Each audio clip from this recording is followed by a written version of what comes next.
Mbak, sebelumnya perkenalkan nama saya Sandri, saya dari kampusnya Insinyur. Jadi tujuan saya ke sini untuk wawancara Mbak mengenai kegiatan pramuka di SMK ini. Oke, boleh Mbaknya untuk perkenalkan diri. Perkenalkan, nama saya Aurelia Ramadhani. Saya di sini selaku guru sekaligus pembina ekstrakurikuler pramuka. Oke, jadi kita langsung ke wawancaranya Mbak ya. Nah, yang pertama itu pertanyaannya, sejak kapan Mbak menjadi pembina pramuka di SMK 4? Kalau ditanya sejak kapan, itu baru dari semester kemarin tahun 2025 sampai tahun 2026 sekarang. Kalau untuk pembinanya sebelumnya itu ada macam-macam sih, gurunya ganti-ganti per setiap semester. Oh, jadi setiap semester itu pembinanya itu diganti ya Mbak? Iya, tergantung program dari ekstrakurikuler itu jalan atau tidak. Oke, pertanyaan selanjutnya Mbak, bagaimana pelaksanaan kegiatan ekstrakurikuler pramuka di SMP 4 ini secara umum? Kalau secara umum pelaksanaan ekskul pramuka ini dilaksanakannya setiap hari Sabtu. Hari Sabtu itu di jam sepulang sekolah 12.40 sampai jam 2 biasanya. Nah itu dilatih, nanti ada pelatihnya namanya Kak Dede. Dari pelatihnya itu kita ambil dari luar. Ya.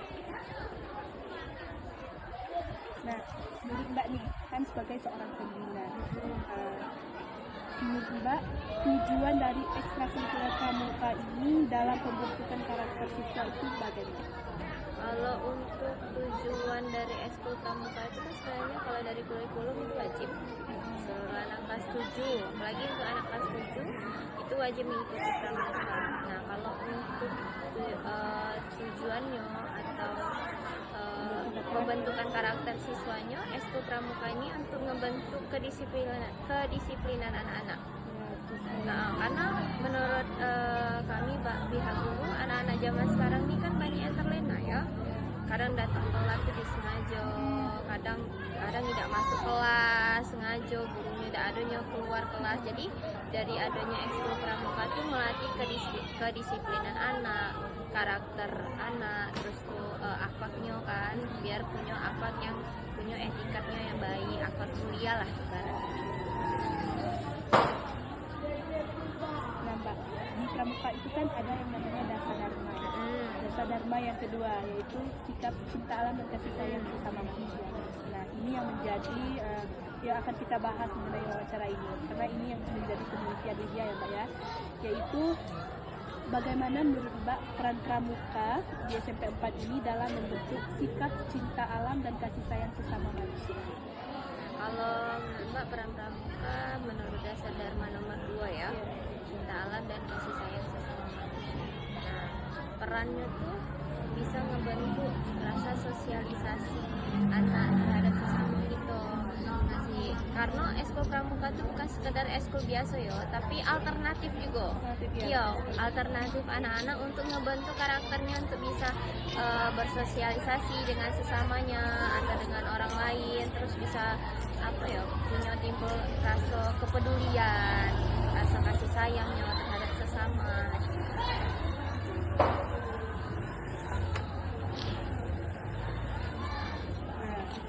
Bagaimana Mbak kalau di kegiatan pramuka, terutamanya di SMP 4 ini, bagaimana kegiatan pramuka SMP 4 membentuk sikap kasih sayang sesama manusia antar para siswa?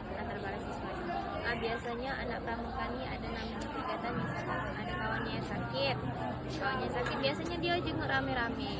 Nah, jadi dia timbul karena kepeduliannya terhadap kawannya. Nah, kawannya dijenguk pun dia merasa bahagia, senang. Oh ya, aku ada yang peduli ya. Jadi bisa dikatakan sudah menerapkan ya? Iya, sudah diterapkan. Sebagai seorang pembina Mbak, bagaimana atau apa yang Mbak lakukan sebagai pembina dalam menanamkan sikap cinta alam dan kasih sayang sesama manusia antara anggota pramuka? Antara anggota pramuka biasanya untuk menunjukkan rasa kasih sayang ya sesama manusia. Biasanya kita kadang sebelum kegiatan itu kita tuh makan dulu rame-rame. Nah, jadi anak-anak tuh kan biasanya bawa bekal tuh. Bawa bekal nanti dimakan rame-rame bareng pembinanya, bareng pelatihnya. Nah, nanti kalau misalkan ada kawannya yang udah bawa, nanti kita bagi-bagi. Iya. Atau biasanya kalau tuh ditaruh daun pisang atau ditaruh di kertas nasi itu kan. Jadi yang bawa bekal, yang bawa nasi itu ditumpahin dulu di situ, nanti baru makan rame-rame. Jadi dapet galo gitu. Nah, ada rasa kekompakannya, ada rasa kepeduliannya ada. Biasanya di pramuka itu liwetan ya Mbak ya? Iya, liwetan. Karena kebersamaannya terasa. Iya betul. Ya, dan itu salah satu contohnya yaitu kepedulian sesama manusia. Kalau di cinta alam Mbak? Kalau cinta alam ini biasanya anak-anak ini kan ada kegiatan di luar juga tuh. Dia kan kayak menjelajah lah ibaratnya. Iya, hiking. Nah, biasanya kalau di hiking tuh itu ada timbul rasa cinta alam tuh biasanya kalau misalkan yang sampah, anak-anak tuh langsung masukkan ke kantong kresek. Nah, biasanya tuh dia diwajibkan untuk bawa kantong kresek. Jadi kalau misalkan selama penjelajahan ketemu sampah atau ketemu barang yang tajam yang berbahaya di jalan, nanti diambil dimasukkan ke kantong. Sudah diajarkan gitu ya Mbak? Kantong plastik. Iya, nanti baru dibuang ke tempat pembuangan sampah. Kalau untuk nilai dasar Dharma Pramuka, apa yang paling ditekankan terkait cinta alam dan kasih sayang sesama manusia? Nilai dasar dharmanya yang itu, yang poin kedua tadi kan, cinta alam dan sesama manusia. Karena menurut Mbak, kepramukaan itu solidaritasnya kuat. Ya, betul. Terus kepeduliannya juga kuat. Gitu. Nah, dari situ menurut Mbak, dari dasar dharma yang nomor 2 tuh, anak-anak tuh secara tidak langsung, yang awalnya pas baru masuk pramuka tuh nakal, bandel, terus tidak peduli, sampah di situ aja depan matanya aja tidak mau diambil, gitu kan. Nah, setelahnya masuk ke pramuka tuh dijelaskan, ini ya nak, kepedulian sesama cinta alam, kepedulian sesama manusia tuh bentuknya gini. Jadi langsung diterapkan ke anak-anak. Nah, sebagai pembina ya Mbak ya, bagaimana respon para anggota atau para siswa ini dalam partisipasi dalam kegiatan pramuka yang berkaitan dengan kepedulian kepada manusia dan sikap cinta alam? Nah, kalau respon anak-anak itu cukup baik ya. Sebagai pembina juga kami tuh selalu mengevaluasi. Oh, misalkan kita menerapkan metode yang sesuai dengan tren zaman sekarang. Karena anak-anak ini kan banyak kan gen alpha ya. Jadi mengikuti perkembangan zaman. Jadi kami yang pembina tuh selalu putar otak gimana caranya anak-anak ini bisa nimbulkan rasa cinta alam dan kasih sayang sesama manusia itu dengan melalui hal-hal yang sudah dia temui sebelum masuk ke pramuka. Contohnya di media sosial itu kan banyak ya berseliweran gitu. Jadi anak-anak tuh dari situ kita kasih contoh. Nah, pernah ada lihat berita tentang ini, tentang pendonasian dana untuk korban bencana. Nah, apa sih yang kalian rasakan dari situ? Pak, biasanya kita bentuk itu juga.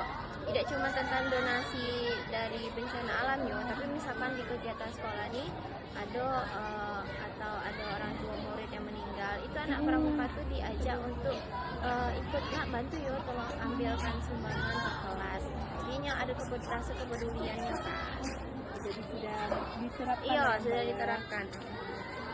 Nah, sebagai pembina nih Mbak, menurut Mbak sekian banyaknya anggota dari pramuka ini, terdapat banyak tidak perubahan sikap yang awalnya sebelum mengikuti pramuka dan setelah mengikuti pramuka, terutama di dasar dharma yang kedua. Banyak itu yang kata Mbak kan tadi di awal tuh, anak-anak ini setelah ikut pramuka yang sebelumnya tuh susahnya diatur, sering telat sekolah, terus sering kalau rasa kepeduliannya tidak ada, jadi kan setelah ikut pramuka, setelah mempelajari dasar dharma, karena kalau di eskul pramuka tuh pertama sekali yang dikenalkan sama anak tuh dasar dharma. Iya. Karena dari dasar dharma itu kita bisa ngebentuk karakter anak kan. Fondasinya ada. Iya, fondasinya kan dasar dharma kalau eskul pramuka. Nah, jadi banyak perubahan yang terjadi di anak-anak yang mengikuti eskul pramuka tuh, jadi lebih peduli tentang lingkungan, peduli dengan sesama. Faktor apa saja yang mendukung keberhasilan kegiatan pramuka dalam membentuk sikap siswa kalau menurut Mbak sebagai Kalau menurut Mbak faktor dari sekolah ya, Pak, yang terutama faktor dari orang tua dulu. Kalau orang tuanya mengizinkan anak untuk mengikuti seluruh rangkaian kegiatan eskul pramuka, insya Allah kegiatan itu berjalan lancar. Karena kebanyakan anak kita ini kan dari daerah-daerah yang jauh ya tempat tinggalnya, jadi susah dikasih izin sama orang tuanya. Apalagi kalau misalkan kegiatan camping kan malam kan. Dari camping itu kan Sabtu Minggu kan bersami kegiatan perkemahan Sabtu Minggu. Jadi anak-anak tuh ibu tidak disuruh bu ke ibu ambo. Apa alasannya rumahnya jauh bu, ada yang jemput. Nah, kadang anak-anak tuh ada rasa gitu. Nah, yang paling penting tuh ya dukungan dari orang tua, kemudian dari sekolah juga yang memfasilitasi ya kegiatan itu. Kalau sebagai pembinaan ya Mbak ya, adakah kendala menurut Mbak yang dihadapi ketika mengajarkan anak-anak ini untuk peduli kepada alam dan peduli kepada manusia? Ya, kalau kendalanya tuh ada. Kadang anak-anak nih ngerasa kayak, bu, dia aja, aku udah kenal bu kayaknya. Iya, aku udah kenal bu sama dia. Ya udah, ada usah, ada bu, aku ikut bu harus peduli kayaknya, harus bantunya. Jadi masih ada di jiwa anak-anak tuh dia ngerasa kayak, ya kalau aku udah kenal kayak orang itu, aku udah perlu bantu aja. Nah, jadi itu sih yang masih jadi pembelajaran untuk kami, karena di lingkungan anak-anak ini kan lingkungan rumahnya berbeda dengan lingkungan sekolah. Kadang anak-anak nih lingkungan di rumahnya jeleknya bawa juga ke sekolah, jadi itu tuh termasuk faktor penghambat.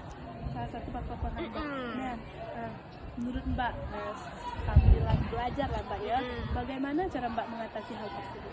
Kalau cara Mbak mengatasinya, kita waktu sebelum memulai kegiatan eskul tuh atau masuk kegiatan pelajari hal-hal yang lain, itu tuh Mbak kasih motivasi dulu. Iya. Dan pastinya contoh dari kasih motivasi, kasih contoh. Nah, kalau misalkan kita peduli sama orang lain, suatu saat entah kita berapa tahun ke depan, entah besok, entah hari ini kita ada mengalami kesulitan, kita tiba-tiba ditolong orang. Mungkin bukan dari orang yang kamu bantu, mungkin dari orang lain. Jadi nimbulkan motivasi ke anak-anak, ya ternyata peduli sesama orang itu tidak seburu itu. Dan pastinya memberikan motivasi dan juga memberikan contoh ya Mbak ya, di kehidupan sehari-hari agar mereka itu menerapkan juga, terutamanya pada dasar yang kedua tadi. Bagaimana cara Mbak mengevaluasi keberhasilan pembentukan sikap siswa melalui kegiatan pramuka? Evaluasinya Mbak? Evaluasinya dari mulai kegiatan awal pramuka itu kan ditengok tuh apa sih yang kurang dari kegiatan itu, apa sih yang kendala yang dialami anak-anak. Nah, jadi biasanya kami tuh biasanya kalau di pembelajaran itu refleksinya. Refleksinya ada di akhir kan. Kita tengok dia di minggu pertama misalkan anak ini latihan, jarang latihan, di minggu kedua sampai seterusnya dia sering latihan. Itu kan kita ada refleksi untuk anak-anak. Kita ibaratnya pembina dan pelatih itu saling kolaborasi. Misal pelatih pembinanya tidak ada, pelatihnya ngelatih, dikasih tahu, Mbak ini anak tadi ini cek ini ya, Bu anak tadi ini cek ini kendalanya ini, dia tidak sering latihan. Terus cari solusinya secara sama-sama. Jadi dari wawancara saya kepada Mbak tadi, bahasanya di Pramuka SMP 4 ini sudah mulai anak-anaknya sudah mulai menerapkan cita-cita anak itu, dan juga pembina dan pelatih itu berperan sangat penting dalam pembentukan karakter. Betul. Oke Mbak, jadi pertanyaan Widya yang terakhir nih Mbak, harapan Mbak untuk Pramuka di SMP 4 ini, terutama dalam pembentukan karakternya itu apa? Harapan Mbak semoga dengan adanya eskul Pramuka ini dengan tujuan membentuk karakter siswa dengan lingkungan rumah yang berbeda dari lingkungan sekolah ini dapat mencerminkan dapat menimbulkan rasa kepedulian cinta alamnya terhadap lingkungan, kepeduliannya terhadap sesama. Jadi tidak cuma sekadar dipraktekkan ketika eskul atau ketika ada di lingkungan sekolah aja, tapi bisanya terapkan di lingkungan keluarganya, lingkungan bermainnya. Jadi harapan Mbak itu sih. Oke. Baik, mungkin itu sekilas wawancara kita. Terima kasih banyak atas informasi dan juga pengalamannya. Semoga kita sama-sama mendoakan bahwa Pramuka di SMP 4 ini dapat dapat berjalan dengan baik dan juga maju ke depan. Amin. Semangat juga untuk mbaknya sebagai seorang pembina.